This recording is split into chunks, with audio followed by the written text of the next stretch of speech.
Madame Sylvie Habert-Dupuis. Monsieur Emmanuel Ayat. Madame Priscille Peunier. Monsieur Paul Joly. Madame Marie-Lise Massé. Monsieur Thierry Colognat. Madame Christine Alibert-Fuminier. Monsieur Serge Mirabelli. Procuration Elisabeth Guyard. Madame Marie Aguinet. Monsieur Vincent Mijon. Madame Elisabeth Guyard. Monsieur Didier Lejeune. Madame Karine Persaube. Monsieur Marc Milutinovic. Monsieur Guy Salé. Madame Anne de Jaclot. Oui, présente. Madame Christine Boger. Madame Martha de Sidrac. Monsieur Rémi Cléry. Madame Anne-Sophie Geoffrey. Madame Nathalie Le Sueur. Madame Rosa André. Procuration à Christine Alibert-Fuminier. Madame Valérie Brulurus-Sopi. Monsieur Mathieu Cadeau. Monsieur Ardouin de Mazin. Madame Agathe Pommier. Monsieur Alban de Bolincourt. Madame Anane Fernandez-Borges. Madame Dorothée Buon. Madame Myriam Sremkes. Monsieur Alexandre Grevet. Présent.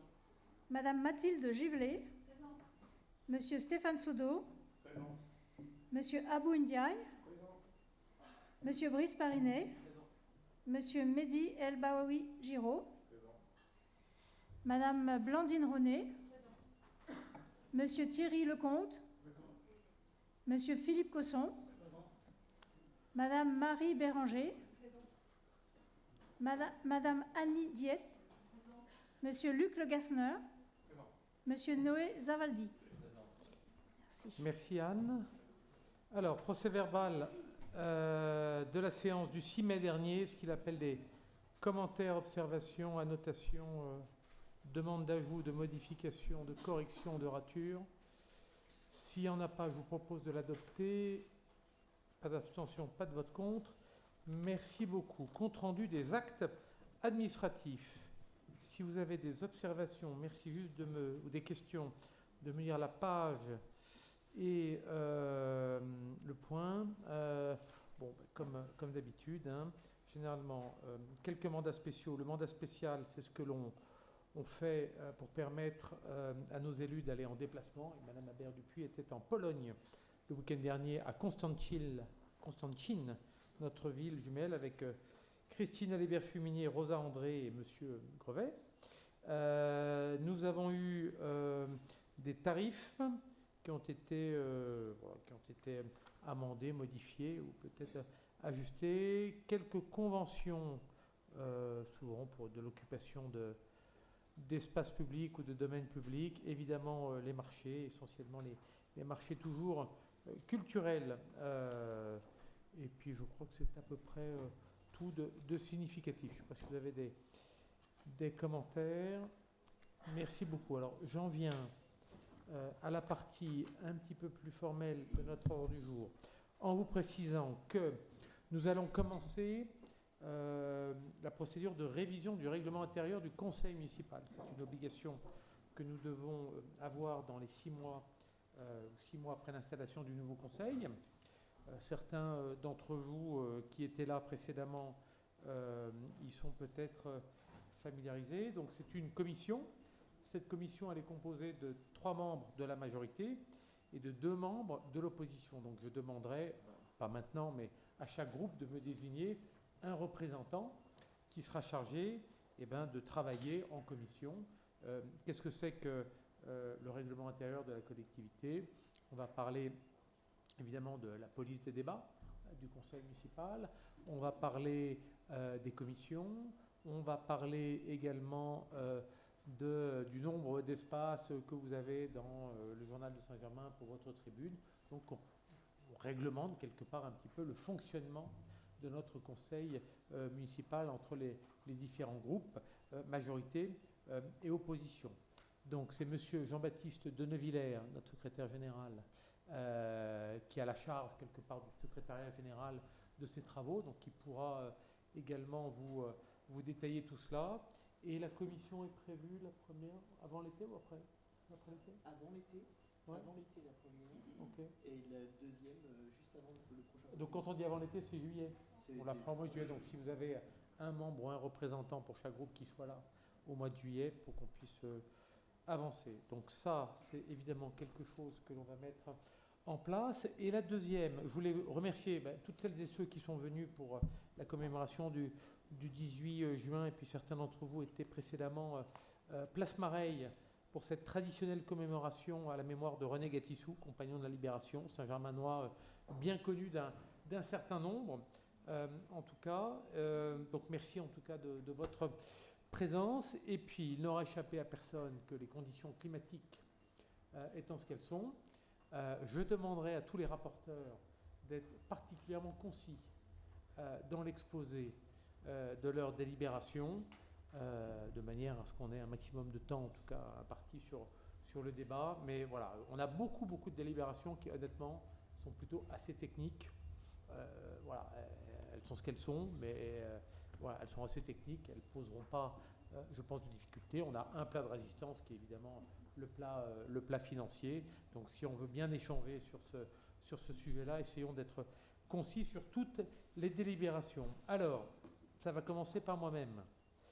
Désignation d'un représentant suppléant à la mission locale d'INAM Jeunes. Et je vous propose Madame Martha Tsidrack comme titulaire et M. Mediel Bajaoui ainsi qu'Ardouin de Mazin comme suppléant. Est-ce que vous avez des commentaires, des observations, des abstentions, des votes contre? Merci beaucoup. Deuxième délibération que je rapporte, désignation d'un représentant suppléant à la SAS. SAS est une société anonyme. ENR Géolet, donc c'est la société que l'on crée pour exploiter le Dogger. Et donc je vous propose de nommer en membre titulaire Mme Elisabeth Guyard et en membre suppléant M. Alban de Bolincourt. Pas d'abstention, pas de vote contre. Madame Peigné. Bonsoir, Monsieur le maire, Mesdames et Messieurs. Il s'agit d'une délibération qui présente la charte de fonctionnement des conseils de quartier pour ce nouveau mandat et elle définit leur organisation, leur mission et leur fonctionnement. Donc il est juste proposé au conseil municipal d'en prendre acte. Des commentaires, c'est une prise d'acte. Merci. Madame Persaube. Merci, Monsieur le maire. Mes chers collègues, donc à travers la saison 2026-2027 du théâtre Alexandre Dumas, la ville poursuit une ligne claire qui est soutenir la création artistique tout en élargissant les publics et en maîtrisant les équilibres économiques. Cette saison comptera 12 co-réalisations avec notamment La Clé, partenaire culturel du territoire, mais aussi plusieurs producteurs avec lesquels la ville construit des modèles adaptés à chaque projet.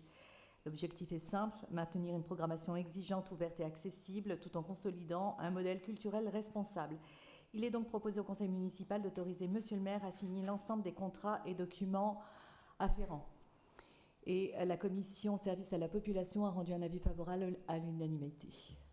Et je précise juste que nous avons fait donc, le lancement de la saison, elle est où Karine ? Elle est devant moi, du théâtre, qui s'est très bien déroulé. On est peut-être en train de battre des records.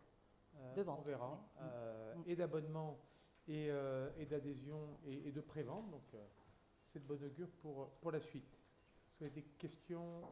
Pas d'abstention, pas de vote contre. Karine, tu gardes la main. Donc cette délibération, elle vise à inscrire officiellement à l'inventaire réglementaire du musée du Castelvera les 204 œuvres acquises par la ville entre 2020 et 2025. Cette démarche est obligatoire pour les musées de France et elle permet d'intégrer définitivement ces biens aux collections publiques et de leur garantir la protection juridique attachée au patrimoine communal. Il est demandé au conseil municipal d'approuver cette inscription et d'autoriser Monsieur le maire à signer les documents nécessaires à sa mise en œuvre et la commission service à la population a rendu un avis favorable à l'unanimité. Et je précise également que nous réfléchissons à exercer notre droit de préemption, peut-être sur une œuvre de Vera qui s'appelle Kiki de Montparnasse, voilà, qui a été identifiée par les musées de France et notre Kiki de Montparnasse, c'était une figure de l'entre-deux-guerres, et donc il y a un portrait qui a été fait par Vera, et on nous demande de voir si nous pourrions exercer notre droit de préemption pour enrichir les collections. Je rappelle qu'on le fait de temps en temps. Est-ce que vous avez des commentaires, des observations à faire? Il n'y en a pas. Merci beaucoup. le recollement décennal. Donc cette délibération elle s'inscrit dans la continuité de l'inscription des œuvres acquises par la ville à l'inventaire réglementaire du musée du Castelvera. En tant que musée de France, le musée a l'obligation légale non seulement d'inventorier ses collections, mais également d'en réaliser un récollement tous les 10 ans. Cette opération consiste à vérifier sur pièce et sur place la présence de biens dans les collections, sa localisation, son état de conservation, ainsi que la conformité de son numéro d'inventaire. Le plan de récollement décennal 2026-2035 définit l'organisation et la méthode de travail de cette nouvelle campagne afin de garantir une gestion rigoureuse et la bonne conservation des collections. Il est donc demandé au Conseil municipal d'approuver ce plan, d'autoriser sa transmission au service de l'État compétent et d'autoriser Monsieur le maire à signer les documents afférents. Et la commission Service à la population a rendu un avis favorable à l'unanimité. Même vote qu'en commission. Merci beaucoup. On va passer au dossier sur la petite enfance. Je vais passer la parole à Anna Fernandez. Oui, elle est là. Monsieur le maire, chers collègues, donc, cette délibération porte sur l'avis d'opportunité relative à l'extension de la microcrèche privée Les Chérubins de Fourqueux. Conformément aux nouvelles compétences communales en matière de petite enfance et aux dispositions du Code de la santé publique, le conseil municipal doit rendre un avis préalable avant l'autorisation du département. Donc, la gestionnaire de la structure nous a sollicité pour l'extension de la capacité d'accueil de la microcrèche, actuellement 10 places, et souhaite d'avoir donc l'ajout d'un berceau supplémentaire portant la capacité de cette microcrèche à 11 places.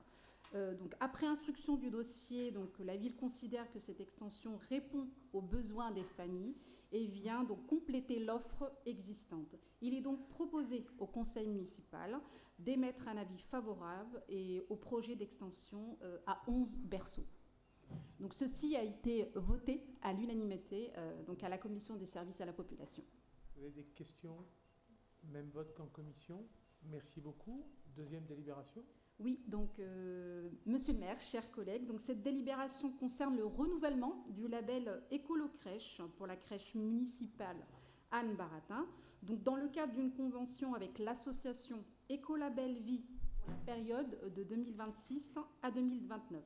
Ce dispositif accompagne les établissements dans la petite enfance dans une démarche d'amélioration de la qualité environnementale à travers des diagnostics, des formations et des objectifs de progression. On s'était déjà engagé, la ville s'est déjà engagée dans cette démarche depuis 2019. Elle a été renouvelée sur la période de 2023 à 2026 et les actions menées ont été portées sur la gestion des déchets, des produits d'hygiène et d'entretien. La ville souhaite poursuivre cette dynamique pour la période de 2026 à 2029. Le coût global du dispositif est estimé à 4 850 €, comprenant les cotisations annuelles et les actions de formation, avec un cofinancement attendu de la CAF des Yvelines. Il est donc proposé au conseil municipal d'autoriser monsieur le maire à signer la convention permettant le renouvellement de la démarche Écolo-Crèche pour 3 ans. Et ceci a été voté également à l'unanimité à la dernière commission des services à la population. Merci. Même vote qu'en commission. Merci beaucoup. Troisième délibération. Monsieur le maire, chers collègues, cette délibération porte sur la mise à jour du règlement de fonctionnement des établissements d'accueil du jeune enfant de la ville de Saint-Germain-en-Laye. À la marge, qu'est-ce qu'il y a eu comme changement? Le règlement de fonctionnement est un document obligatoire qui permet d'informer les familles sur l'offre d'accueil, les horaires d'ouverture, l'organisation des équipes et des modalités d'inscription et de facturation, ainsi que les conditions d'accueil. Le règlement actuel en vigueur, adopté en juin 2025, nécessite plusieurs mises à jour. Celles-ci concernent notamment l'actualisation de certaines coordonnées téléphoniques, l'inscription des missions du référent de santé accueil inclusif à la suite du départ du médecin de crèche et la mise à jour de documents demandés aux familles tout au long de la procédure. Il est donc proposé au conseil municipal d'approuver ce nouveau règlement qui entrera en vigueur à compter de la réouverture des structures le 24 août 2026. Ceci a été également voté à l'unanimité à la dernière commission des services à la population. Merci. Même vote qu'en commission. Madame Béranger. Monsieur le maire, chers collègues, nous votons contre ce règlement car il nous semble qu'imposer des frais de dossier aux familles à la première inscription, c'est dresser une barrière financière à l'accueil de la petite enfance, un service qui se doit d'être accessible à tous. Je vous remercie. Merci. D'autres observations? Donc vote contre. Pas d'abstention. Vote contre. Merci. Madame Aver-Dupuis. Écoutez, bonsoir, Mesdames, Messieurs. Dans le prolongement de règlement de fonctionnement pour la petite enfance, nous vous proposons ce soir, comme cela est le cas pratiquement chaque année, quelques modifications ou mises à jour du règlement de fonctionnement des temps péri et extrascolaires. Des modifications qui portent essentiellement sur la refonte, la consolidation de l'article relatif au PAI, au projet d'accueil individualisé, sur la clarification des modalités de gestion et de facturation des familles en cas de résidence alternée, et enfin sur la sécurisation des modalités de sortie pour nos jeunes enfants des écoles. Et cette délibération a reçu un avis favorable à l'unanimité de la Commission. Même vote qu'en commission. Madame Béranger. Monsieur le maire, chers collègues, notre groupe vote contre. Ce règlement ne nous semble pas adapté aux besoins des familles. Les modalités d'inscription sont anxiogènes pour les familles et la part de familles non satisfaites n'est pas négligeable. 1 tiers à l'automne et 1 tiers à Pâques. Je vous remercie. Merci. D'autres observations? 4 votes contre. Merci beaucoup. Madame Samkes. Monsieur le maire, chers collègues, cette délibération concerne une modification du règlement intérieur du dispositif Défi Jeunes. Pour rappel, c'est un dispositif qui avait été mis en place en 1998 pour les jeunes de 16 à 25 ans et qui permet de les accompagner par une aide financière dans la mise en place de projets. Ce dispositif est encadré par un règlement qu'il convient de modifier au regard du nombre croissant de candidatures.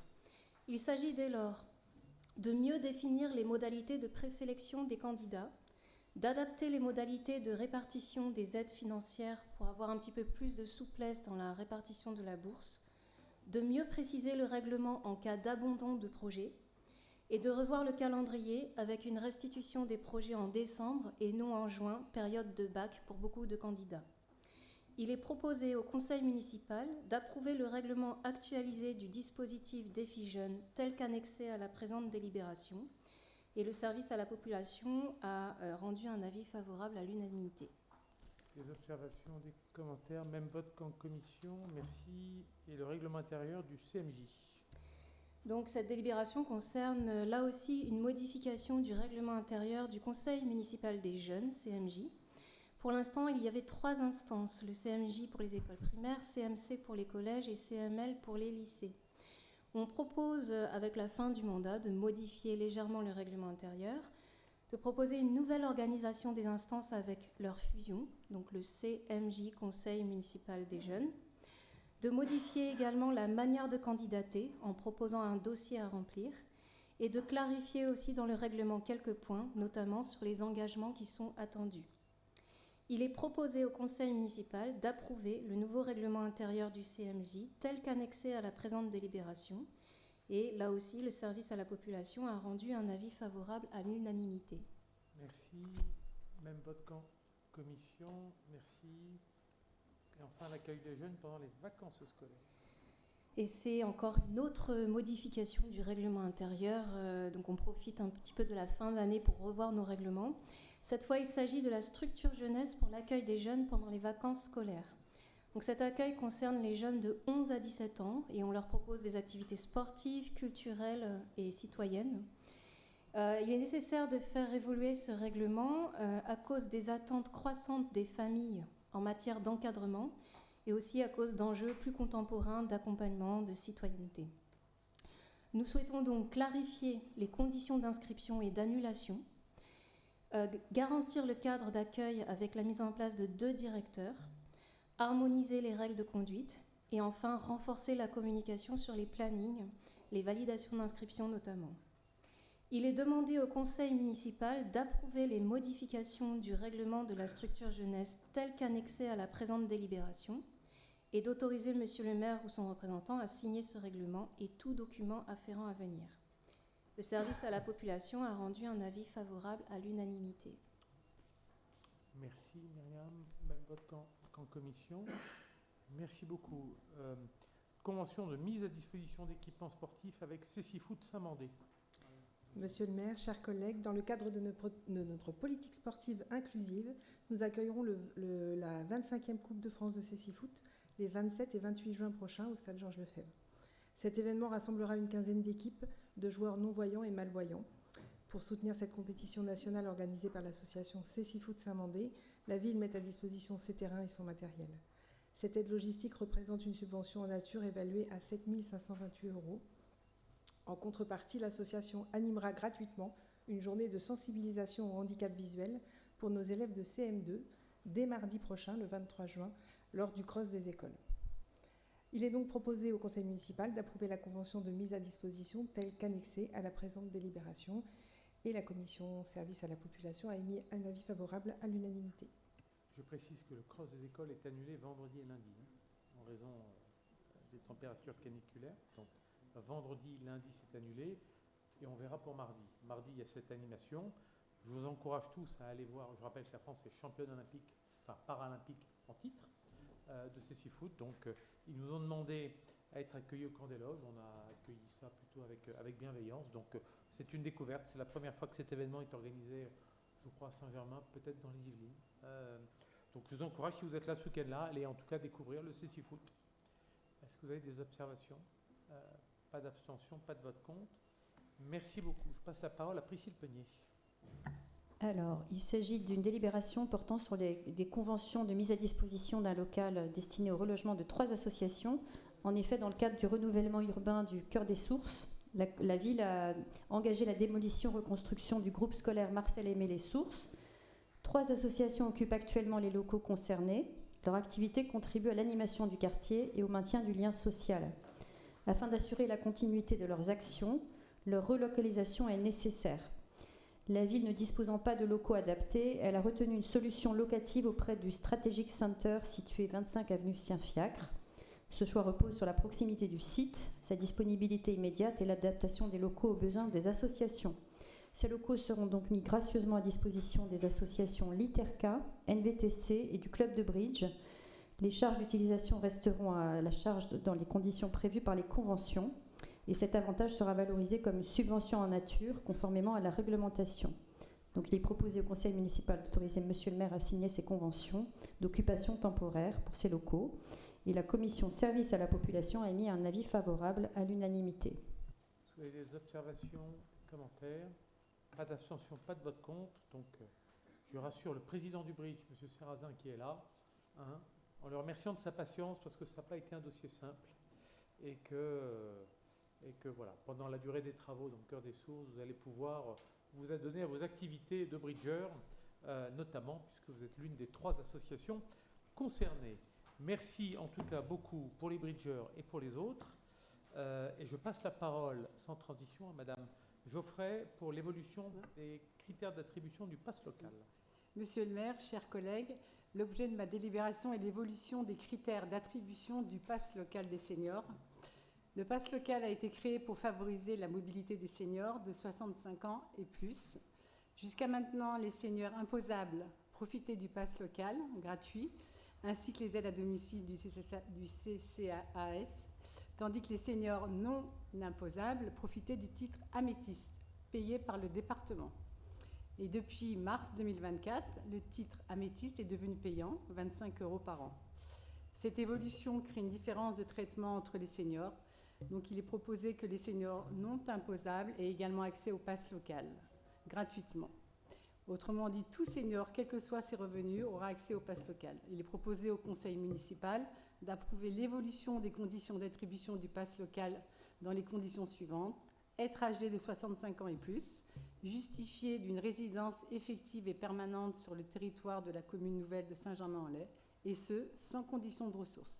D'autoriser monsieur le maire à signer tous les documents afférents à la mise en œuvre de la présente délibération. Le service à la population a émis un avis favorable à l'unanimité. Merci. Alors je rappelle que la gratuité a un coût, évidemment.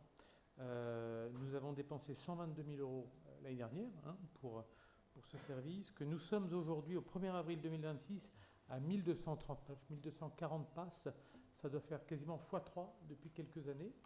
et que l'enjeu qui est devant nous, c'est d'intégrer le tram, qui n'y est toujours pas, juste le réseau de bus, mais le jour où on arrivera à intégrer le tram dans ce dispositif, on aura fait voilà, un pas important et, pour encourager notamment nos plus de 65 ans à utiliser les mobilités douces. Est-ce que vous avez des questions, des commentaires? Pas d'abstention, pas de vote contre. Merci beaucoup. Et Madame Geoffrey garde la parole pour une adhésion au réseau francophone des villes amies des aînés. L'objet de ma délibération est d'adhérer de nouveau au réseau francophone des villes amies des aînés, de rejoindre le club Ville Amies des aînés 78. L'objectif de ce réseau est d'accompagner les collectivités dans le vieillissement actif, l'inclusion et la participation des seniors à la vie locale. En 2023, nous avons adhéré à ce réseau, ce qui nous a permis d'obtenir une reconnaissance officielle de notre politique envers les aînés et de rayonner au niveau national et international et d'avoir accès à des financements spécifiques à travers le fonds d'appui. Et grâce à ce fonds d'appui, nous avons obtenu en justement 2023 19 337 pour le projet La Clique du Clic. C'est des ateliers intergénérationnels d'informatique et 4 000 € pour l'achat d'un véhicule adapté. Il est proposé au conseil municipal d'approuver l'adhésion de la commune au réseau francophone des villes amies des aînés, de désigner Mme Anne-Sophie Geoffrey en tant que représentant titulaire de la collectivité au sein de l'association, de désigner M. Paul Joly en tant que représentant suppléant de la collectivité au sein de l'association, de s'engager à verser annuellement la cotisation dont le montant est déterminé en fonction du nombre d'habitants. Cette année, la cotisation sera de 700 €. D'autoriser M. le maire à signer la charte du RFVAA, telle qu'annexée à la présente délibération et tout autre document y afférent. Le service à la population a émis un avis favorable à l'unanimité.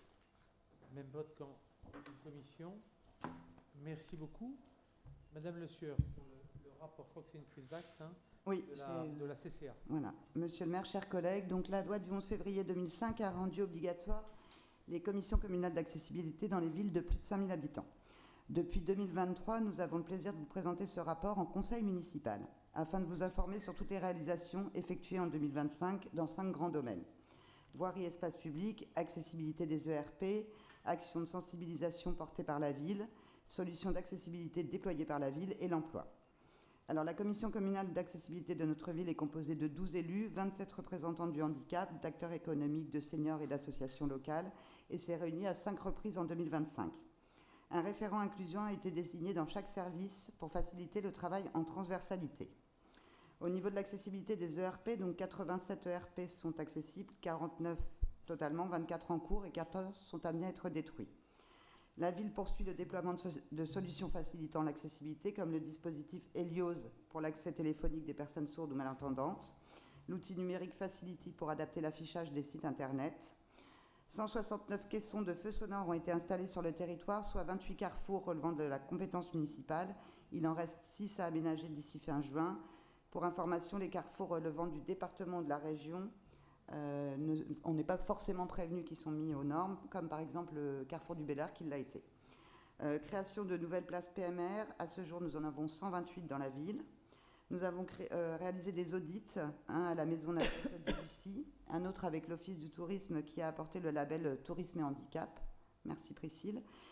Étude du projet Cœur des Sources. Et un dernier petit point d'actualité, la brocante de Fourqueux est l'une des rares brocantes des Yvelines à être accessible aussi bien pour y venir que pour tenir un stand. Depuis 3 ans, monsieur le maire. Et nous y étions dimanche ensemble. Exactement. La brocante. Voilà, et si vous voulez poser des questions, je suis là en dehors du conseil parce qu'il fait chaud. Voilà, merci.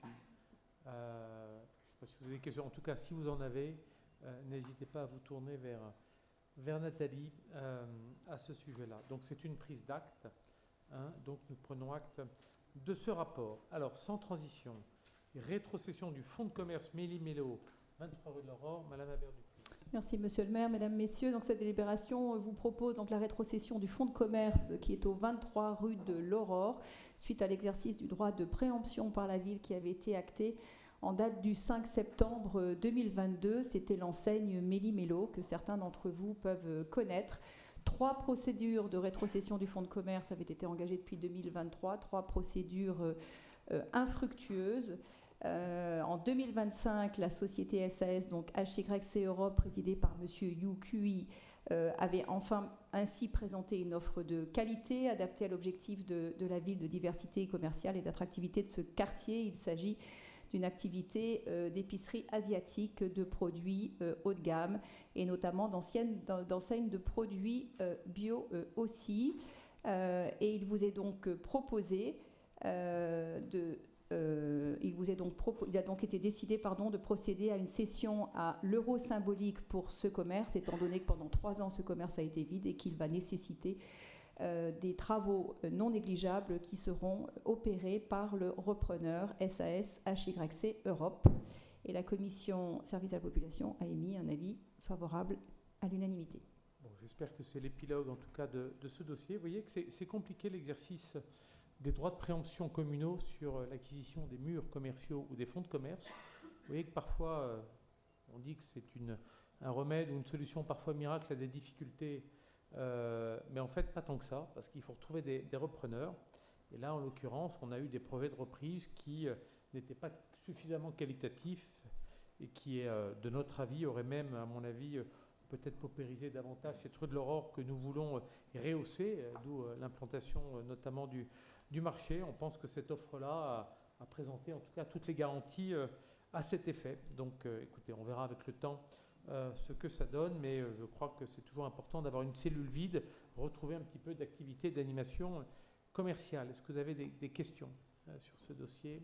Des abstentions, des votes contre? Merci beaucoup. On va parler de la Fondation du patrimoine, Madame Massé.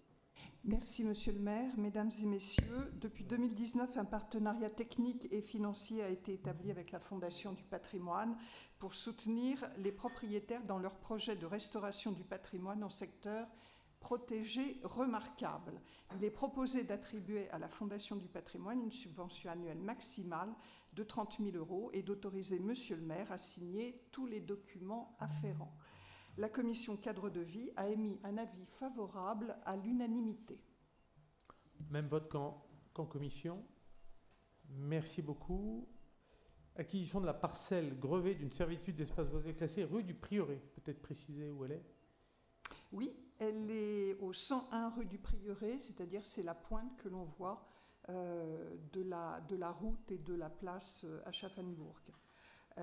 Il s'agit d'une opération de récupération d'un espace naturel non constructible, et ce à coût symbolique, car avec de futures charges qui permettront de transformer une friche dégradée en espace public valorisé, ouvert au public, grâce à un cheminement piéton et à des aménagements, et dont la ville assumera les travaux et un entretien régulier. Ce terrain boisé, donc classé au 101 rue du Prieuré, est un terrain issu d'une opération immobilière Nexity avec lequel il y a eu un accord initial pour une rétrocession à faible coût, et donc il est proposé d'approuver l'acquisition du terrain pour 1 € et autoriser Monsieur le maire à signer les actes correspondants. La commission cadre de vie a rendu un avis favorable à l'unanimité. C'est la fin de ce dossier, hein. C'était la rétrocession de ce parc ou de ce jardin. Le parc, c'est peut-être un bien grand mot. De ce jardin a été prévu dans l'opération de départ, donc c'est la dernière étape. Maintenant, on va récupérer la propriété de ce foncier. Alors, qu'est-ce qu'on va en faire? On a un petit jardin public en face sur le jardin Sainte-Catherine. Il est prévu d'en faire plutôt une réserve végétale, sans forcément inciter le grand public à y aller. Je pense que c'est bien de conserver un petit îlot de végétalisation. On a en face avec le parc Sainte-Catherine, enfin le jardin Sainte-Catherine, un espace qui est plus orienté vers le public. Mais bon, s'il y a d'autres idées qui se présentent, on pourra en tout cas les examiner. Est-ce que vous avez des questions sur ce dossier? Pas d'abstention, pas de vote contre. Alors le dossier 26D21 est retiré. Je crois parce qu'il faut que nous saisissions de nouveau l'administration des domaines pour avoir la valorisation du terrain. C'est un terrain dont la ville est propriétaire à Aigremont. Donc je passe tout de suite à la D22 et je laisse la parole à Madame Massé. Monsieur le maire, mesdames et messieurs, la ville propose de céder un appartement vacant depuis 2024 et qui était avant occupé par une crèche associative. Il est situé rue Franz Schubert. et donc céder un appartement ainsi que 2 places de stationnement dans le parking des Rotondes. L'offre présentée, bien que légèrement inférieure à l'estimation des services des domaines, est la meilleure reçue et reste cohérente avec l'état du bien. Elle permet de remettre un logement sur le marché. Il est donc proposé de constater la désaffection du lot 502 de la copropriété, d'autoriser cette vente à monsieur et madame Lebeau pour un montant total de 305 000 €, hors frais notariés, donc c'est et l'appartement et les 2 parkings, 2 places de parking, et d'approuver enfin la promesse de vente et d'autoriser monsieur le maire à signer les actes. La commission cadre de vie a rendu un avis favorable à l'unanimité. Merci. Donc voilà, nous n'avons plus utilité de cet appartement, donc nous le vendons pour avoir des sous. Est-ce que vous avez des questions? Pas d'abstention, pas de vote contre. Merci. Alors je vais rapporter les 2 prochaines délibérations.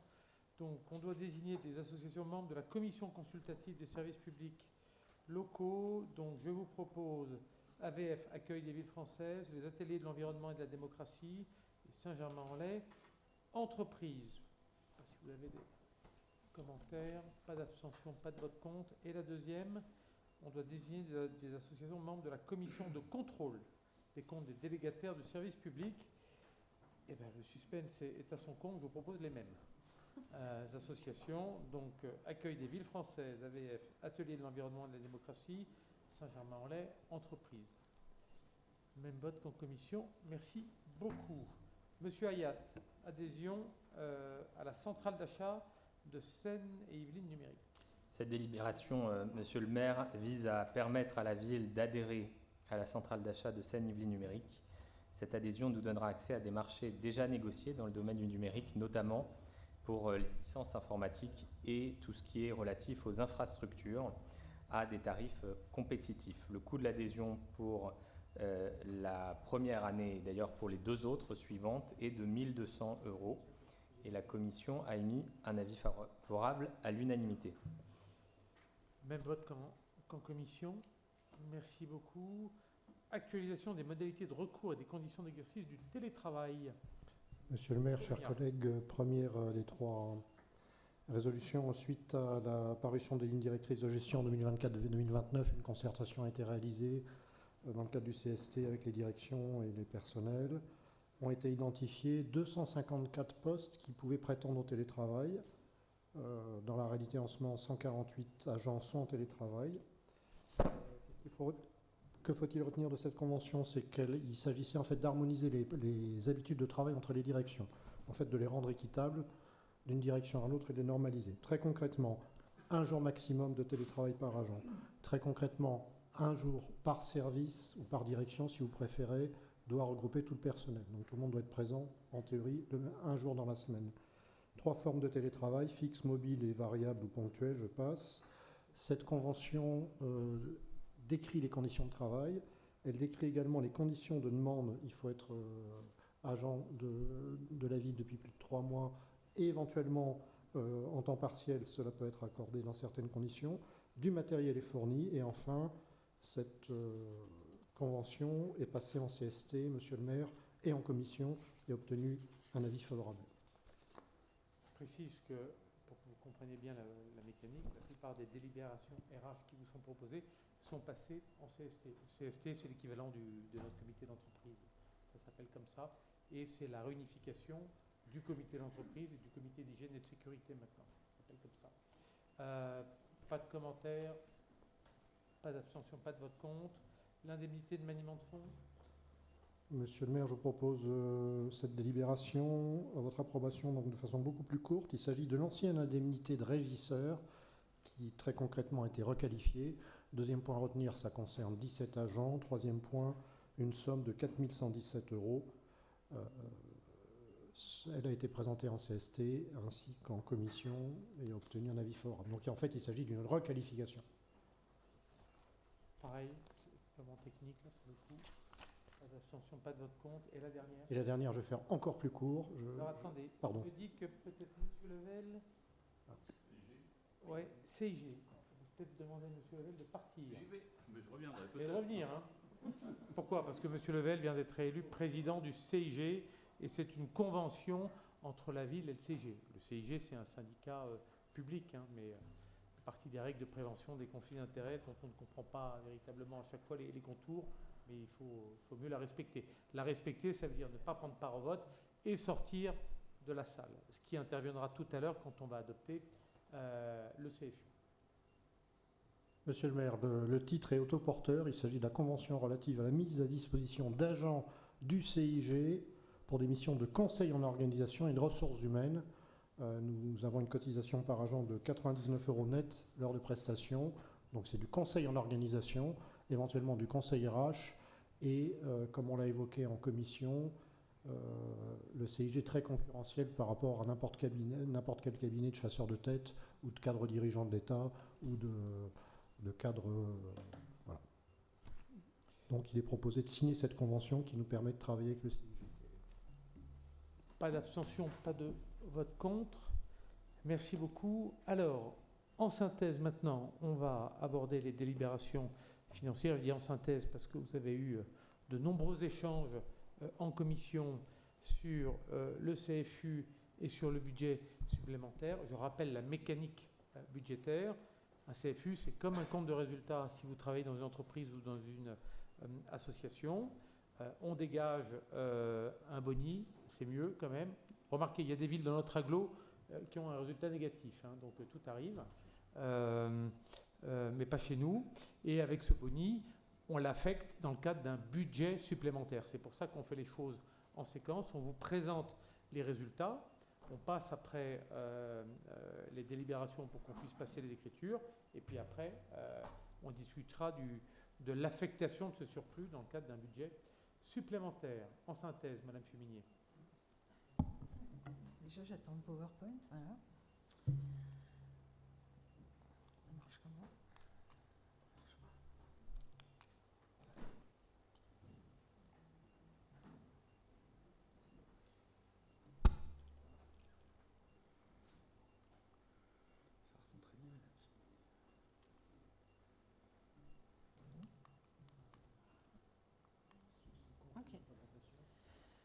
Monsieur le maire, mes chers collègues, je me réjouis tout particulièrement de vous présenter le tout premier compte financier unique de la ville.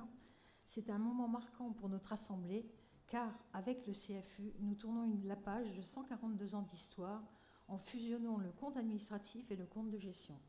Désormais, place à la simplification, grâce à ce nouveau document unique et la suppression des doublons qui apporte une vision transparente et partagée de nos données budgétaires et patrimoniales. Je vous propose de commencer par le budget principal.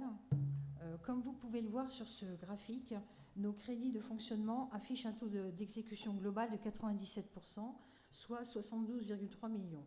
C'est le signe d'un budget particulièrement bien calibré et maîtrisé. La quasi-totalité des postes ont été exécutés à 100%. La seule exception, et elle est positive, ce sont nos charges générales correspondant aux frais de gestion au quotidien de nos services, qui enregistrent une baisse de 600 000 € par rapport à 2024. De plus, je suis persuadée que vous l'avez tous lu, si l'on regarde l'indicateur de dépenses réelles par habitant qui se trouve à la page 5 du rapport de présentation, Saint-Germain-en-Laye se situe 14% en dessous de la moyenne des villes de même taille. Et c'est une tendance de fond, puisque nous sommes en deçà de cette moyenne depuis 2017. Côté recettes, notre taux de réalisation global est de 109,2%, soit 87,4 millions. Les produits de nos services sont stables, tout comme les recettes fiscales, qui, elles, restent stables malgré la hausse des droits de mutation, en raison de corrections techniques opérées par l'État sur des fiscalités levées à tort.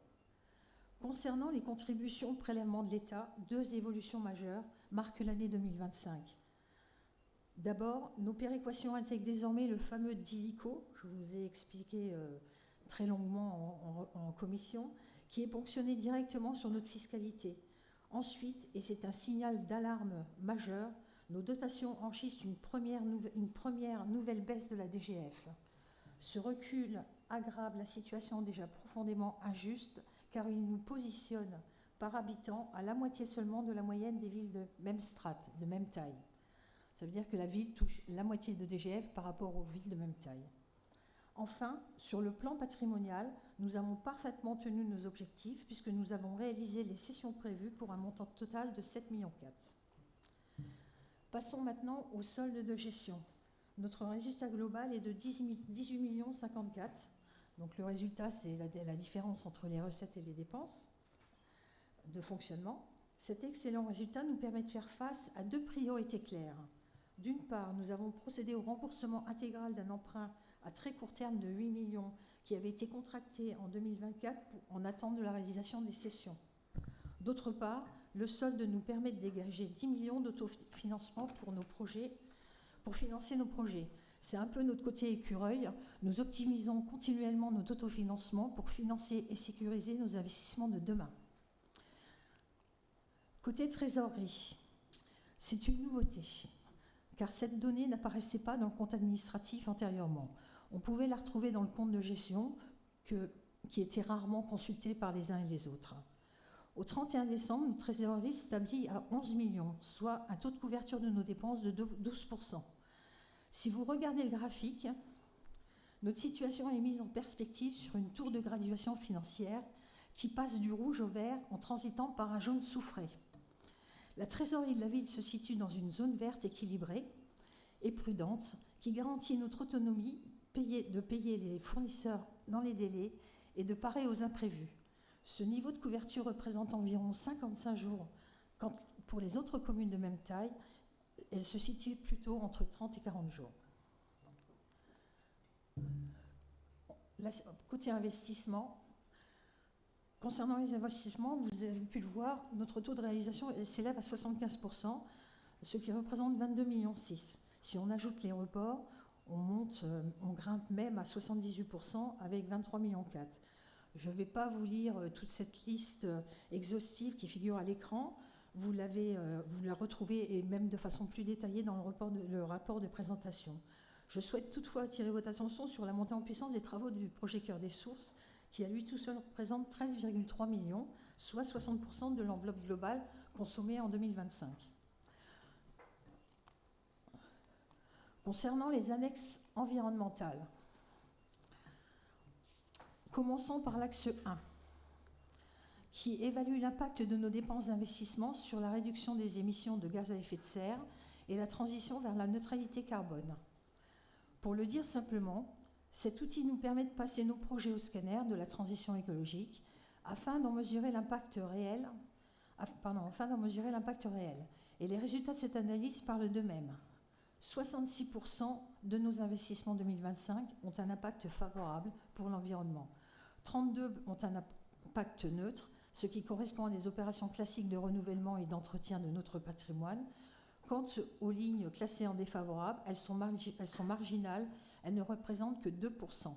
C'est la preuve chiffrée de la responsabilité environnementale que la responsabilité environnementale est depuis des années solidement ancrée dans la construction de nos projets et nos budgets. J'en viens à l'axe 6, qui évalue l'impact sur la biodiversité. Les chiffres affichent 58% de défavorables, 19% de neutres, 11% de favorables, 12% d'exclus. Rassurez-vous, cela ne signifie pas que nous détruisons la nature. C'est un biais purement technique de cette nouvelle méthode d'évaluation. Pour prendre un exemple concret, nous construisons un nouveau bâtiment moderne et vertueux en lieu et place d'un vieux gymnase et d'un clubhouse qui étaient des vraies passoires énergétiques et de terrains artificialisés, les terrains de tennis. Eh bien, ce projet, bien qu'il soit excellent pour l'environnement, les critères rigides de l'État dans cet axe nous obligent à le mettre en dépenses défavorables, simplement parce qu'on touche le sol. En fait, comment doit-on interpréter ce 58%, ce taux de 58%, est donc le reflet de nos grands projets de renouvellement urbain et rien d'autre.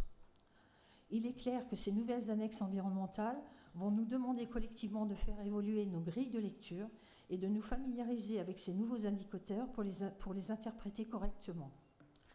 Je rappelle que cette année, on est soumis à 2 axes et qu'à partir du compte financier de l'année prochaine, on aura les 6 axes. Parce qu'il y en a 6. Comment finance-t-on nos investissements ? Cette diapositive détaille la structure de financement de nos investissements. Comment avons-nous payé les 22,6 millions qu'on a vus sur la diapo précédente ? La première ressource, c'est notre autofinancement qui couvre à lui tout seul 42% de nos besoins. C'est ce fameux côté écureuil dont je vous parlais tout à l'heure. Nous sommes allés chercher 26% de subventions, c'est 5,9 millions, après, auprès de nos partenaires, auxquels s'ajoutent 24% de remboursement de TVA. Je rappelle qu'on exécute un budget en TTC et qu'après on récupère une partie de la TVA, et 9% en taxe d'aménagement. Et le dernier chiffre clé de cette diapositive, celui que je vous demande de retenir en plus, c'est 0% d'emprunt. Nous avons financé la totalité de nos investissements de l'année sans contracter un seul euro de dette classique, et ce depuis 12 ans. Je vais passer rapidement sur ces diapositives qui retracent simplement la mécanique comptable de notre résultat global. En résumé, nous combinons en 2025 un résultat reporté de 10,5 millions, le résultat de l'année de 7,8 millions et un besoin de financement de nos investissements de 10,5 millions. Ce qu'il faut le retenir, c'est le chiffre qui est tout en bas, là-bas, 7 884 155. C'est celui qu'on retrouvera au BS. Un petit zoom en vision plus consolidée. Donc là, vous avez tout budget confondu. L'effort global d'investissement de la ville sur le mandat, c'est 163,4 millions. Si on se focalise particulièrement sur l'année 2025, les 27,5 millions investis représentent 585 € par habitant. C'est un effort nettement supérieur à la moyenne des communes de même taille qui, lui, s'établit à 438 € par habitant. Côté dette, tout budget confondu, l'encours de la dette s'établit à 7,9 millions. Mais ce qu'il faut souligner, c'est que la dette est quasiment nulle sur le budget principal. Elle n'est que de 1,9 million, ce qui représente 40 € par habitant, quand la moyenne de la strate frôle les 1 000 €, 986 €. Je tenais à rappeler une règle essentielle. Un budget annexe doit obligatoirement s'autofinancer, y compris pour le remboursement de la dette par ses propres recettes. Il ne peut en aucun cas être financé par l'impôt communal. Prenons le cas, par exemple, du budget annexe locaux commerciaux. Ces recettes proviennent exclusivement des loyers versés ou d'une subvention spécifique. On a eu des subventions pour les travaux, par exemple. Ce sont donc les activités économiques qui financent ces investissements et pas les contribuables. C'est pour cela qu'on compare toujours à la strate uniquement les budgets principaux. Donc là, vous avez une vision globale de l'ensemble des résultats de nos budgets, des différents budgets. Sur la ville, je ne vais pas y revenir parce que je vous l'ai donné de façon très détaillée. Au niveau de l'hôpital, qu'est-ce qu'on a fait en 2025 ? On a particulièrement avancé et quasiment terminé les réseaux d'eau et d'assainissement. Le parking nord, c'est pareil, il reste une toute petite échéance, donc la construction et l'aménagement du parking nord, et les premiers espaces publics. Le résultat du budget hôpital, 10,1 millions, correspond au solde des opérations foncières entre les acquisitions et les cessions. La fête des loges, j'arrondis, moins 5 cas, sachant que la ville sachant qu'on a mis une subvention d'équilibre à 145 cas. Il faut savoir que sur ce budget, on est en recherche permanente d'optimisation pour améliorer le modèle économique. Locaux commerciaux, 72 cas. Sur l'année 2025, on a particulièrement fait des travaux sur la boulangerie. Et les 72 cas, c'est la fin des travaux qui ont été décalés pour des raisons d'ouverture et de fermeture de la boulangerie. La reconquête écologique. Sur ce budget, on rembourse les frais qu'on a actuellement, et particulièrement en 2025, c'est le remboursement de la dette, sachant qu'on a acquis foncier, donc tous les ans, il faut rembourser la dette. Et on a fait aussi, on a poursuivi les études et les inventaires de la faune-flore. Est-ce que vous le savez ? 52 espèces protégées ont été détectées et recensées sur ce territoire, dont particulièrement les moineaux friqués que j'affectionne, ne serait-ce que par leur nom, 12 espèces de chauves-souris et d'autres animaux comme l'écureuil roux, à ne pas confondre avec le renard roux, par exemple, qui lui n'est pas protégé. Donc le résultat, 519 cas, va nous permettre de payer la prochaine échéance d'emprunt. Après, je vous propose une petite présentation rapide par politique publique, sachant que là, vous avez une vision, quand la ville dépense 1 000 €, où vont les 1 000 €, comment c'est réparti.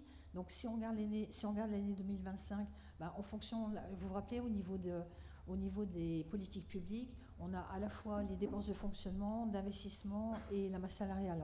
Et c'est tout budget, c'est pas que le budget principal. Donc on a une vision comme ça, et on peut aussi regarder au niveau du mandat ce qui est un peu plus, qui porte un peu plus l'ensemble des projets, et puisque là sur une année, quand on commence un projet qui est pluriannuel, c'est compliqué. Donc si on regarde 2-3 missions, la mission espace public, sur la gauche, vous voyez les dépenses, et sur la droite les recettes correspondantes. Donc on voit que cette mission, elle est particulièrement bien financée, et que le reste à charge ville est très faible par rapport à l'ensemble des dépenses. La mission enfance et éducation, donc là aussi vous avez une répartition entre les frais d'école, les frais de crèche, les frais de périscolaire, la restauration, et donc en face les recettes correspondantes. Donc ce qu'il faut savoir aussi sur cette mission, c'est qu'elle va monter en puissance. Bon, elle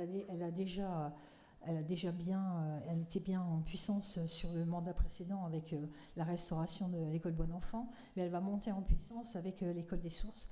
Et donc, dès l'instant où on a des gros investissements, forcément, ça change les équilibres. La mission animation et culture, donc là aussi, le CRD est monté en puissance en 2025 dans les travaux, donc et on perçoit les recettes en décalage, donc c'est particulièrement, il faut le regarder vraiment sur une plus grande temporalité. Voilà, monsieur le maire. Merci pour cet effort de synthèse. Voilà, c'est bien. Bravo. Ah oui, c'est bien, bravo. Alors, écoutez, je vous écoute si vous avez des questions. Monsieur Cosson. Alors, nous souhaitons d'abord remercier Madame Alibert Femini et les services pour le travail précis de restitution sur ce premier compte financier unique. Dans le détail, nous pourrons bien sûr passer des heures à commenter ligne par ligne, mais nous allons ici nous limiter à quelques observations plus générales. Alors, un premier point sur les dépenses, et plus particulièrement sur vos commentaires à propos des péréquations. Vous évoquez dans le rapport de présentation une ponction de près de 14% de notre budget de fonctionnement réel par les mécanismes de péréquation et compensation. Cependant, nous comprenons que dans les faits, nous avons une attribution de compensation particulièrement élevée de la part de l'agglomération, justement parce qu'elle nous reverse une partie de ces péréquations, le FNGIR, tel que M. Solignac l'avait expliqué en décembre dernier. De même, le DILICO, dont vous parliez à l'instant, est compensé là aussi par le versement, encore par l'agglomération, d'une dotation de solidarité communautaire du même ordre. Au final, si nous comprenons bien, c'est près de 80% de la charge mentionnée ici qui est donc directement effacée par l'agglomération. Second point, donc nous constatons que nous atteignons maintenant des montants de cession immobilière destinés à financer l'investissement qui deviennent particulièrement importants. Si sur la période 2020-2024, ils étaient estimés à 3,4 millions, là sur l'exercice 2025, on est à 7,4 millions et nous avons inscrit 9,1 millions au budget primitif voté pour cette année. Alors, au-delà du fait que la période n'est pas particulièrement favorable pour la vente des biens immobiliers, ceci nous interroge sur la capacité de la ville à pouvoir poursuivre sa trajectoire d'investissement dans les années à venir, sauf bien sûr à recourir à l'emprunt. Ce ne sera pas éternellement possible de s'appuyer sur la vente du patrimoine foncier Saint-Germainois. Troisième point, sur les annexes environnementales. Donc, comme vous l'avez expliqué à l'instant, le CFU contient cette année une analyse de l'impact écologique de nos investissements, basée sur un véritable référentiel, celui d'I4C, et une méthode qui est validée donc par l'État. Alors, nous obtenons un bilan relativement différent de la présentation du budget vert qui avait été faite lors du budget primitif 2025, qui concluait à l'époque 86,7% des investissements avaient un impact très positif sur l'environnement. Donc si effectivement sur l'axe atténuation du changement climatique, il s'avère que les investissements sont favorables à 66%, comme vous l'avez expliqué, sur l'axe biodiversité, il s'avère défavorable à 58%. Alors au-delà des chiffres en eux-mêmes, et sans doute aussi du besoin de stabiliser la mise en place de cette méthode, hein, qui ne doit pas être simple, c'est un exercice qui nous semble particulièrement bienvenu pour évaluer factuellement la cohérence des dépenses par rapport aux objectifs environnementaux affichés. Il permettra aussi un suivi des évolutions d'année en année, et il pourrait d'ailleurs être également intéressant, pour bien apprécier les résultats, de l'étendre au budget de fonctionnement. Merci. Je vais répondre, puis peut-être que Mme Fumigny apportera des précisions qu'elle le souhaite là, sur vos 3 ou 4 observations qui sont, somme toute, assez périphériques par rapport à l'équilibre global de nos comptes. Sur les cessions immobilières et les cessions foncières, on a toujours considéré que le patrimoine foncier de la commune, c'est un patrimoine qui est actif, qui est dynamique, qui a vocation parfois à s'enrichir de l'acquisition de biens immobiliers, et c'est arrivé. Parfois on en hérite même, on nous les lègue. On a eu comme ça un certain nombre de legs qui nous a permis d'avoir des quotes-parts d'immeubles dans le centre-ville, et puis parfois on en cède. On a toujours fonctionné comme ça, on a toujours optimisé notre patrimoine immobilier en fonction de nos besoins. Et là, typiquement, dans ces cessions, il y a le CRD. Le CRD fait partie des bâtiments, CRD ancienne mouture évidemment, avenue Joffre, que l'on va être amené à céder, et donc ça doit représenter plus de 80 ou 85%, je pense, je n'ai pas les chiffres exacts, mais du montant qui a été arbitré. Vous avez vu que, d'ailleurs vous l'avez voté, je crois, la cession de l'ancien appartement où exerçait la crèche Bavette et compagnie.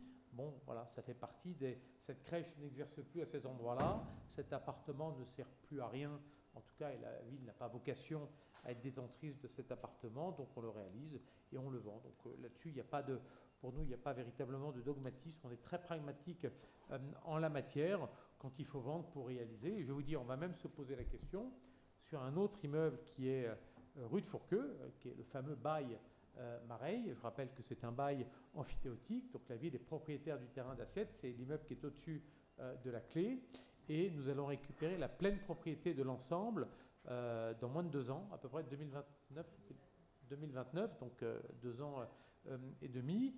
Et donc, qu'est-ce qu'on fait? Est-ce que, et on s'est posé la question, l'arbitrage par rapport à la crise immobilière, qui est une question pertinente, hein, bien sûr, et on se la pose, est-ce qu'il faut mieux vendre tout de suite à un bailleur social qui était intéressé mais qui achetait un petit peu à la casse, ou est-ce qu'on conserve en prenant peut-être le risque d'un emprunt sur 1 an ou sur 2 ans, de manière à peut-être attendre que le gros de cette crise passe, on peut toujours espérer, et maximiser quelque part les recettes qu'on peut en tirer.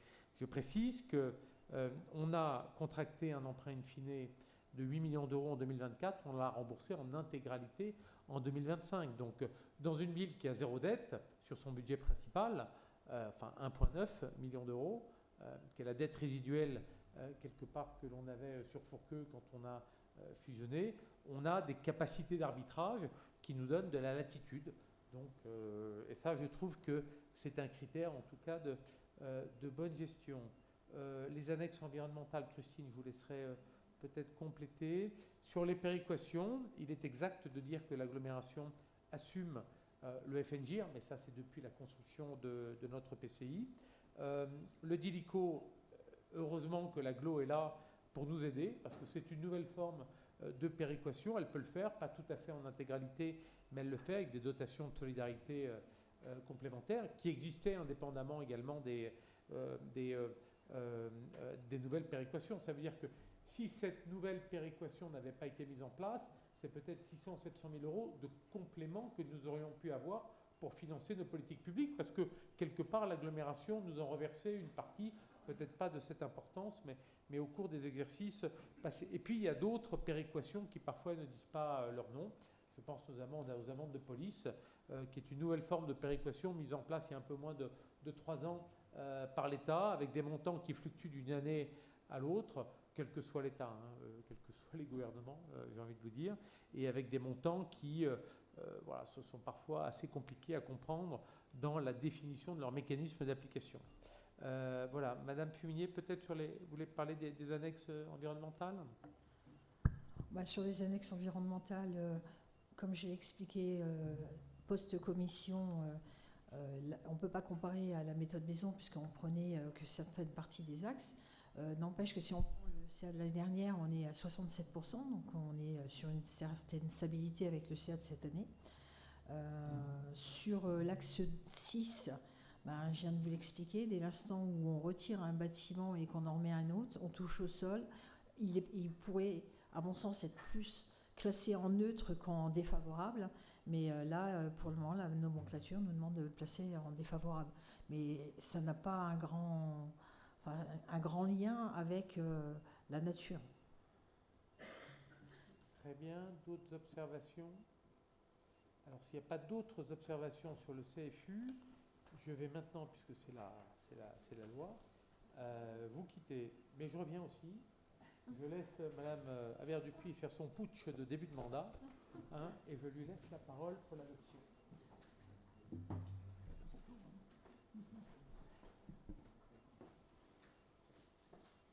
Nous allons donc attendre que Monsieur le maire quitte la salle.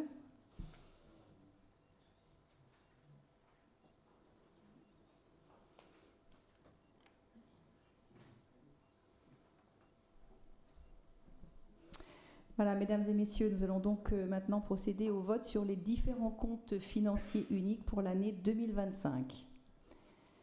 Concernant le CFU du budget de la ville, délibération 28A, pour 2025, le résultat cumulé des recettes s'élève à 135 732 795 € 61 cents.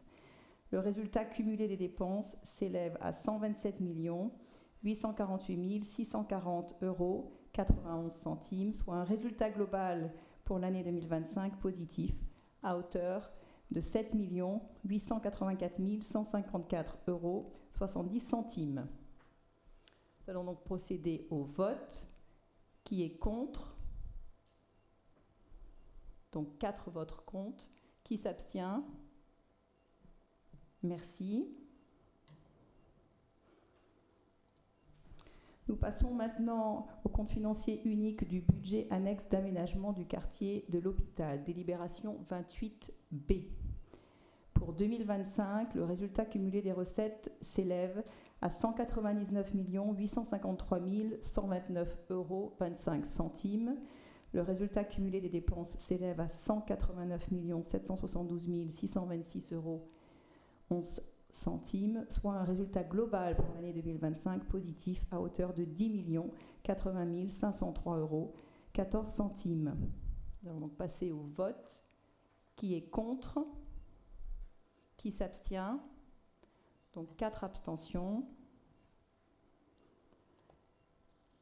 Je vous remercie. Concernant le CFU du budget annexe de la fête des loges, délibération 28C, pour 2025, le résultat cumulé des recettes s'élève à 952 357 € 7 centimes. Le résultat cumulé des dépenses s'élève à 957 105 € 97 centimes, soit un résultat global pour l'année 2025 négatif à hauteur de 4 748 € 90 centimes. Nous allons donc passer au vote. Qui est contre? Qui s'abstient? 4 abstentions. La délibération est donc adoptée. Je vous remercie. Concernant le CFU du budget annexe locaux commerciaux, délibération 28D, pour 2025, le résultat cumulé des recettes s'élève à 454 330 € 64 centimes. Le résultat cumulé des dépenses s'élève à 382 227 € 70 centimes, soit un résultat global pour l'année 2025 positif à hauteur de 72 102 € 94 centimes. On va donc passer au vote. Qui est contre? Qui s'abstient? Donc 4 abstentions. La délibération est adoptée. Je vous remercie. Enfin, concernant le CFU du budget annexe Reconquête écologique Plaine de Garenne, délibération 28E. Pour 2025, le résultat cumulé des recettes s'élève à 1 604 016 € 41 centimes. Le résultat cumulé des dépenses s'élève à 1 86 452 € 48 centimes, soit un résultat global pour l'année 2025 positif à hauteur de 517 563,93 €. Nous passons au vote. Qui est contre? Qui s'abstient? 2, 3, 4 abstentions. La délibération est adoptée. Je vous remercie. Et je vais demander à Jean-Baptiste de Neuvillers donc de bien vouloir rappeler Monsieur le maire.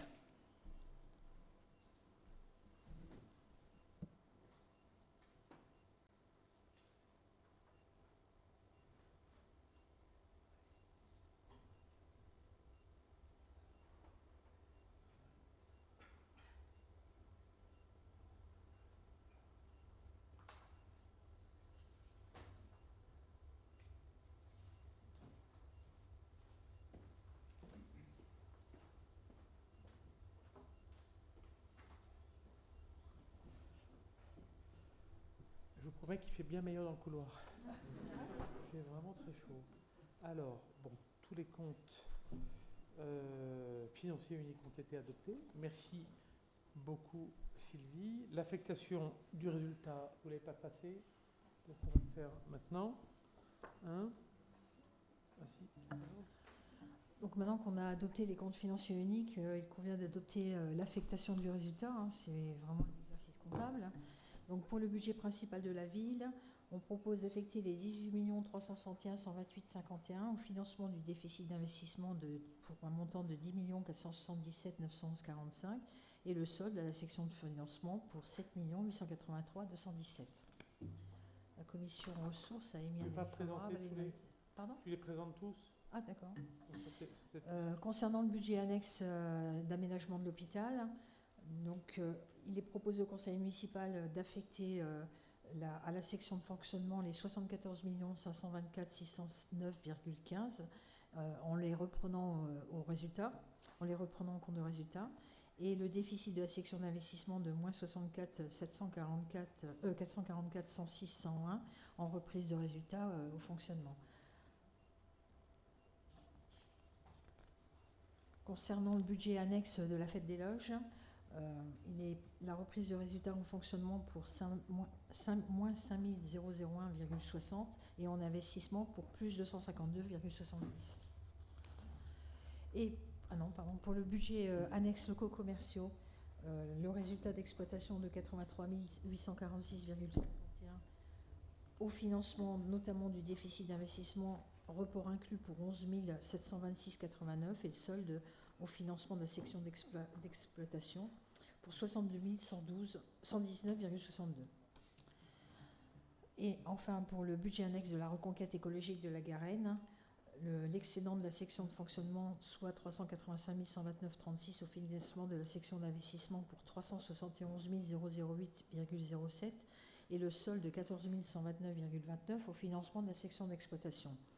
Le résultat de la section d'investissement, soit 134 034,57, sera repris au compte R00. Merci. Je rappelle que c'est purement technique. Le résultat, c'est purement comptable. Je passe les délibes et vous me dites abstention, votre compte 29A, 24, ok. 29B, pareil. 29C, 29D, 29E. 4 abstentions. On passe au BS rapidement. On a quelques slides. Voilà. Donc, le budget supplémentaire 2026. Donc, je rappelle qu'un budget supplémentaire, c'est une décision modificative qui a pour premier objectif de reprendre les résultats. Donc, pour rappel, les chiffres qu'on a vus tout à l'heure, donc 18,4 millions de résultats de fonctionnement, 10,5 millions à financer, le fameux 7,9 millions, j'arrondis, à affecter au compte de résultats, à affecter en BS. Pardon. Donc, en section de fonctionnement, les principales, on va affecter en fait en dehors du virement, puisqu'on a affecté au fonctionnement le résultat en dehors du virement, on va faire 445 000 d'inscriptions nouvelles, notamment deux petites subventions pour des associations. On prend en compte le fait que la DGF baisse de moins 552 000, qu'on va toucher une DSC de la part de l'Interco de plus 697 000 et qu'on doit équilibrer la fête des loges de 142 000 supplémentaires. Un petit zoom sur la DGF. En fait, on a été notifié donc, du montant de DGF 2026. Donc on perd effectivement 552 000. Donc ce qui nous place encore plus bas que ce que je vous ai présenté tout à l'heure. Et le petit cylindre qui est en haut, qui est la nouvelle dotation commune nouvelle que l'on reçoit, aujourd'hui on n'est pas notifié. On va avoir cette dotation, mais le montant n'est pas connu. Mais bon, pour le moment, c'est quand même une baisse assez importante. Concernant les investissements, on affecte un morceau du résultat pour couvrir les investissements. Il y a des restes à réaliser en dépenses et en recettes qui s'équilibrent à quelques euros. On annule une subvention. Il y a des nouvelles inscriptions pour 7,7 millions. Et donc, dans les nouvelles inscriptions, en fait, ce qu'il faut là aussi retenir, c'est qu'on affecte 6,2 millions à Cœur des Sources pour continuer le projet et avec une réserve supplémentaire qu'on ne consommera certainement pas, mais qui sera une réserve pour les travaux de l'année suivante. Après, il y a des études urbaines qui vont être, pour certains quartiers de la ville, qui sont inscrites, et malheureusement, des annulations de taxes d'aménagement, des projets qui changent, et donc qui fait annuler une partie de nos taxes d'aménagement. Sur le quartier hôpital, c'est essentiellement la reprise des résultats. Donc le résultat du quartier hôpital, on le met en réserve travaux puisqu'on a une montée en puissance des espaces publics. Donc ça va permettre de financer les espaces publics de l'année 2026, mais aussi de l'avenir. Au niveau de la fête des loges, on a des nouveaux marchés qui sont plus coûteux. Donc on est obligé d'inscrire des dépenses supplémentaires. Au niveau des locaux commerciaux, on a un ajustement sur les loyers puisqu'on a un local qui est vide actuellement et donc on perd une partie des loyers. Et après, j'ai plus mon PowerPoint, mais après on a pardon. Voilà, et après la reconquête écologique, 31K, c'est des frais dont on a besoin pour emmurer les logements qui se sont libérés au SIAP pour pas qu'ils soient squattés. Voilà, donc voilà au niveau du budget supplémentaire, de l'ensemble des budgets supplémentaires. Donc, je vais passer les délibérations une par une. Ouais, vous avez des oui. sur les budgets supplémentaires, hein, donc c'est le corollaire du CFU. Hein. Après, on y va. Donc alors on les passe, la 30A.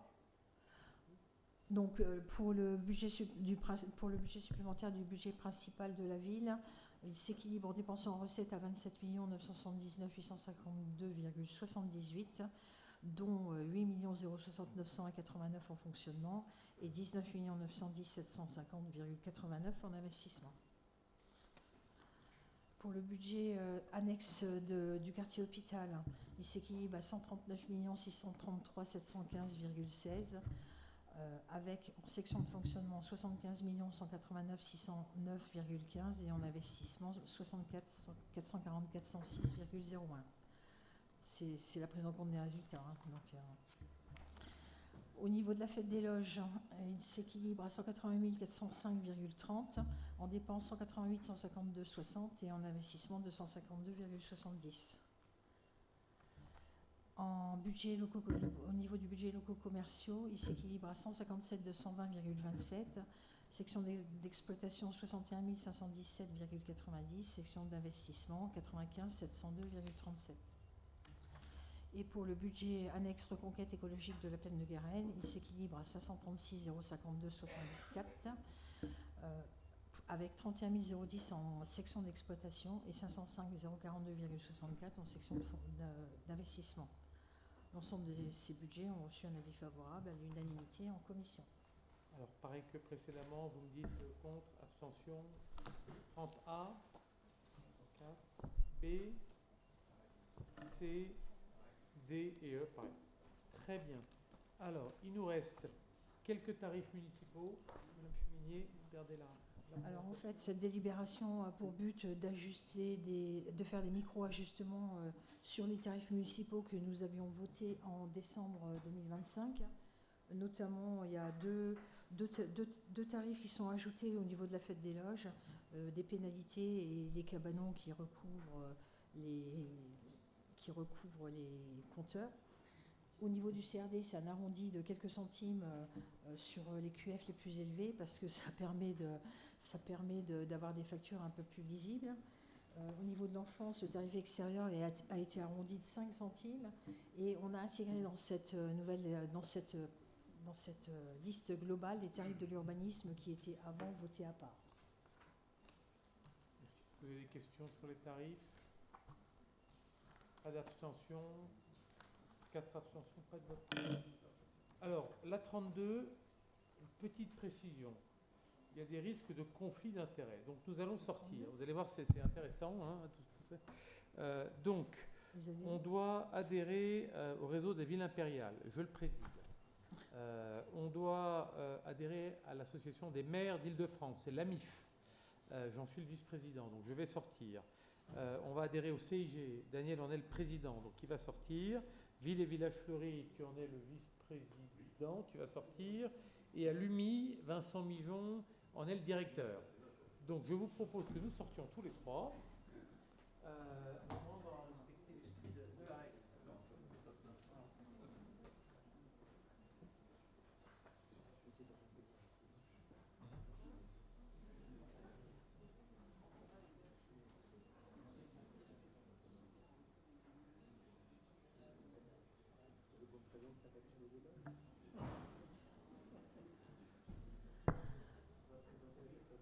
Mes chers collègues, cette délibération vise à maintenir notre commune à la pointe des innovations territoriales. Adhérer à des réseaux de collectivités, ce n'est pas simplement s'inscrire dans un annuaire, c'est un choix stratégique qui nous permet d'engager une démarche permanente de benchmark. Alors je vais dire en français, par engrenage, c'est mieux. L'objectif est de nous mesurer aux villes les plus performantes de notre strate et de nous inspirer des meilleures pratiques. Plus concrètement, ces adhésions nous apportent 3 leviers majeurs. Le rayonnement en allant chercher des labels nationaux qui valorisent nos efforts dans le cadre de la vie des Saint-Germanois, l'efficacité en offrant à nos agents municipaux des formations d'experts et la rigueur, car les adhésions font l'objet d'un bilan minutieux de nos besoins réalisés en amont pour ne cibler que des réseaux utiles à notre feuille de route. La commission ressources a émis un avis favorable à l'unanimité. Merci. Même vote qu'en commission, j'imagine. Merci beaucoup. On peut faire entrer tout le monde. Et donc, les 3 personnes peuvent effectivement revenir. Monsieur le maire, Daniel Level et Vincent Mijon.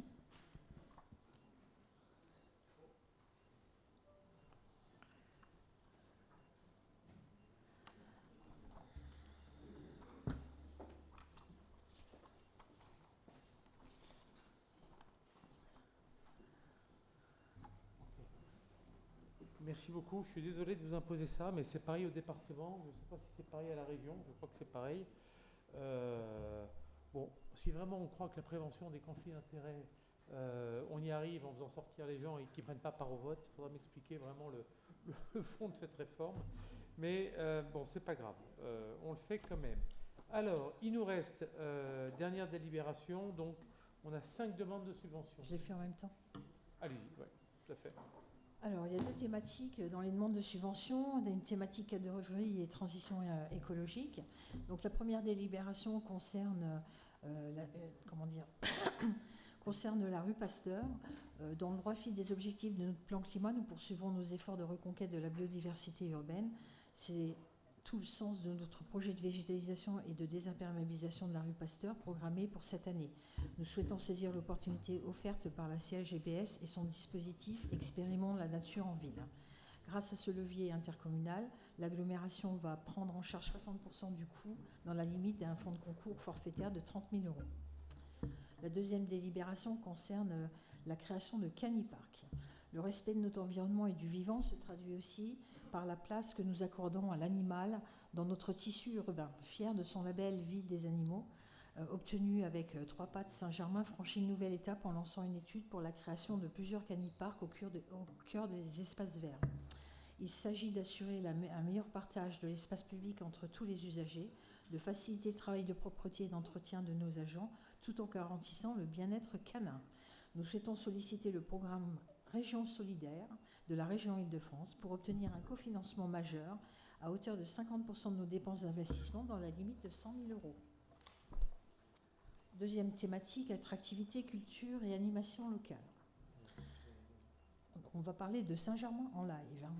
J'en viens maintenant sur le second volet, dédié à la culture et à la vitalité de notre commune. Depuis sa création en 2021, le festival Saint-Germain-en-Live s'est imposé comme le grand rendez-vous populaire et intergénérationnel de l'automne, marquant avec succès le lancement de notre saison culturelle. Comme chaque année, nous souhaitons solliciter le soutien du ministère de la Culture via une demande d'aide pluriannuelle ainsi qu'un appel à projet de la SACEM dédié aux musiques actuelles et aux jeunes publics. Comme pour d'autres événements, nous souhaitons diversifier nos cofinancements via la recherche de mécènes. Cette démarche active va nous permettre d'associer les entreprises et les acteurs privés du territoire à cette réussite culturelle tout en optimisant nos deniers publics. Délibération suivante, l'exposition Street Art. Toujours au cœur de notre politique d'animation et de valorisation de l'espace public, nous préparons déjà le printemps prochain de la 6e édition de notre festival de Street Art qui se déroulera du 19 au 28 avril 2027. Ce festival est une formidable vitrine pour notre commune. Il met à l'honneur des artistes à travers des œuvres murales monumentales dans nos rues, tout en proposant des ateliers de médiation, des conférences et des concerts. Sa grande force réside dans son ancrage local, lorsqu'il fédère son réseau exceptionnel de partenaires, le Musée archéologique national, le Musée Maurice Denis, la Clé, le Quai des Possibles ou encore la Microfolie et nos médiathèques. Pour financer ce bel événement, nous souhaitons activer le dispositif Région Île-de-France en faveur de la manifestation d'art urbain qui peut cofinancer un projet à hauteur de 30% dans la limite de 70 000 euros et faire appel également à du mécénat. Enfin, la dernière délibération, exposition cinéma. Toujours au cœur de cette dynamique d'attractivité, l'ambitieux projet de réaménagement du quartier d'Hôpital s'apprête à franchir une étape majeure avec l'ouverture prochaine de notre nouveau complexe cinématographique. Pour accompagner cet événement et faire rayonner ce nouveau quartier, la ville va organiser une grande exposition temporelle dédiée à l'histoire du cinéma. Cet événement grand public mettra en lumière notre riche patrimoine cinématographique local, nos lieux de tournage célèbres, nos salles historiques et les artistes liés à notre ville, tout en créant une passerelle culturelle forte pour la jeunesse. Pour financer cette exposition, nous sollicitons la région Île-de-France pour une aide aux expositions temporaires à hauteur de 30% plafonnée à 70 000 euros. Et nous compléterons là aussi par la recherche de mécénat. L'ensemble de ces délibérations ont obtenu un avis favorable à l'unanimité en commission ressources. Merci. Alors, la première, Nature en ville. Vous me dites s'il y a des abstentions, des votes contre. C'est des demandes de subvention, hein. Évidemment, elles ne sont pas encore obtenues.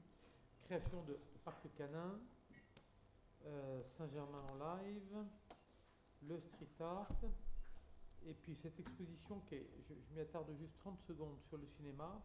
Le cinéma va être un petit peu le fil rouge d'un certain nombre de nos actions et de nos actions culturelles entre maintenant et l'été prochain, voilà, sur les 12 prochains mois.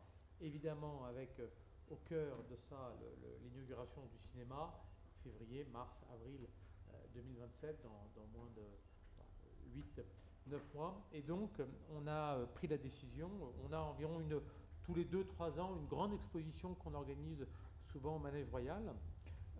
Et celle-ci, la dernière, c'était Louis XIII, dans un format digital. Et là, on va organiser une très grande rétrospective ou exposition sur Saint-Germain fait son cinéma. Tous les films, tous les acteurs qui ont vécu à Saint-Germain, il n'y a pas que Jacques Tati, Jean Rochefort, Philippe Noiret, Jean Reno, il y en a plein, Romy Schneider, enfin, je veux dire, il y a plein d'acteurs, et même des acteurs plus récents qui ont œuvré. Il y a eu de nombreux lieux de tournage de films ou de séries télé ou de documentaires qui sont intervenus dans notre ville ou dans un rayon de proximité. La direction d'ailleurs des collections municipales a fait un petit appel au peuple. Si les gens ont des souvenirs, il y a parfois des bâtiments qui sont passés au travers du recensement que nous avons pu faire, mais qui se souvient voilà, que le collège Marcel Roby avait été le lieu de tournage de la commandanture dans Le Jour le plus long. Voilà, il y a des choses comme ça qui sont parfois passées un petit peu au travers et que nous allons retravailler, retranscrire, et puis avec une place évidemment importante accordée à Jacques Tati. Donc il faut financer parce qu'elle coûte cher, cette exposition, elle coûte des sous. Mais la région, je suis sûr, dans sa grande générosité, va nous aider. Voilà. Dernière délibération. Alors, on en a fini avec la partie formelle. Je vous donne quelques informations. J'ai évoqué évidemment la situation climatique tout à l'heure, la canicule. J'ai vu que la préfecture de police de Paris avait recommandé ou interdit toutes les manifestations sportives de plein air ce week-end. Donc je sais qu'il y avait la fête du FC Saint-Germain, le club de foot. Ils l'ont annulé, Marie, je ne dis pas de bêtises, ou ça sera peut-être reporté. C'est dimanche. Mais évidemment, point de vigilance pour nous sur toutes ces manifestations, parce que nous avons ce week-end notamment la fête des associations de Fourqueux. Donc on va être évidemment vigilants. On a beaucoup d'événements. On a le Livrodrome demain. Ça, c'est dans le Jardin des Arts. C'est la 2e édition. La semaine suivante, samedi matin, on a la dernière fête de l'école Marcel Aimé les Sources. Dernière fête de l'école. L'école va être détruite pour être reconstruite. Donc si vous êtes évidemment dans le coin, si vous avez des affinités particulières avec cette école ou que vos enfants y ont été, je vous invite en tout cas à nous y retrouver. Et puis nous allons avoir donc les passeports du civisme, c'est vendredi 26 prochain. Et ça, je dois féliciter et remercier Sylvie et toutes ses équipes. On va avoir 800 élèves au gymnase de Lavandière, CM2, qui vont recevoir leur passeport du civisme. Ça ne s'est jamais fait à Saint-Germain-en-Laye. L'année dernière, il y en avait 500, je crois, peut-être un petit peu moins, donc 800. Là aussi, sous toute réserve par rapport aux conditions climatiques. C'est dans 8 jours. On aura le temps de regarder. Bel Air d'été, c'est le samedi 27. Je rappelle que la fête des loges ouvre le vendredi 26, que vous êtes tous invités à cette inauguration, que l'association qui a été choisie par les forains cette année, c'est une association au profit de la recherche contre l'épilepsie. Et puis que nous aurons également, alors pareil, le 28, foulée royale, on verra comment ça se passera, et que nous n'avons pas de conseil municipal au mois de juillet. Je vous vois tous déçus, évidemment. Nous n'en aurons pas au mois d'août non plus.